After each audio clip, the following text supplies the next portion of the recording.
আবারও Balurghat head post অফিসে বোমাতঙ্ক, চলছে বোম স্কোয়াডের চিরুনি তল্লাশি। পোস্ট অফিসের কাজকর্ম বন্ধ, হয়রানি গ্রাহকদের।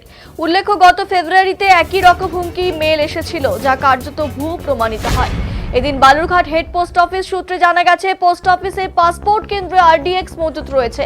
বেলা 12টায় ডিনামাইট দ্বারা বিস্ফোরণ ঘটানো হবে। অফিসের মেল এমনই মেসেজে আতঙ্ক বালুরঘাট হেড পোস্ট অফিসে। ঘটনাস্থলে পুলিশ ও বোম স্কোয়াড, খালি করে দেওয়া হয় অফিস বিল্ডিং এবং তার আশপাশ এলাকা। আসে স্নিফার ডগ। বিল্ডিং এর আশপাশে দাঁড়িয়ে পড়া উৎসুক সাধারণ মানুষকেও মাইক দিয়ে সরিয়ে দেওয়া হয়। পোস্ট অফিস সূত্রে জানা গেছে, ডাক বিভাগের সার্কেল অফিস থেকে মেল মারফত জানানো হয় যে বালুরঘাট হেড পোস্ট অফিসের পাসপোর্ট কেন্দ্র আগে থেকেই আরডিএক্স মজুত করে রেখেছে আতঙ্কবাদীরা। সার্কেল অফিসে ব্যাপারে সতর্কতা অবলম্বন করতেই সেই মেল বালুরঘাট পোস্ট অফিসে পাঠিয়ে দেয়। এরপরই পোস্ট অফিসের তরফে পুলিশে খবর দেওয়া হয়। পুলিশ পৌঁছে বিল্ডিং খালি করে দেওয়ার পাশাপাশি বোম স্কোয়াড দ্বারা পাসপোর্ট কেন্দ্র সহ গোটা বিল্ডিং তল্লাশি শুরু করে।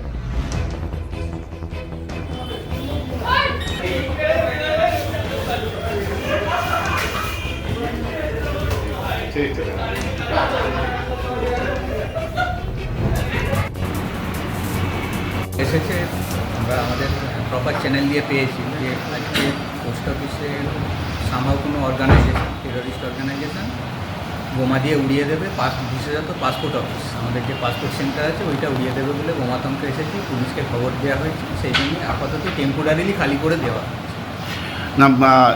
এই যে বোমাতঙ্ক এর আগেও ঘটেছে, বারবার করে কিছু পাওয়া যায়নি, তো এখন তো পুলিশ তল্লাশি চালাচ্ছে, এখনো কিছু পাওয়া গেছে কি? না, এখনো পর্যন্ত সেরকম কিছু পাইনি, বাট পুলিশ এরপরে যদি ক্লিয়ারেন্স দিয়ে দেয় যে হ্যাঁ কিছু পাওয়া যায়নি, আমরা আবার আমাদের কাজ রিজিউম করব। এই মুহূর্তে গ্রাহকরা একটু অসুবিধায় পড়েছে।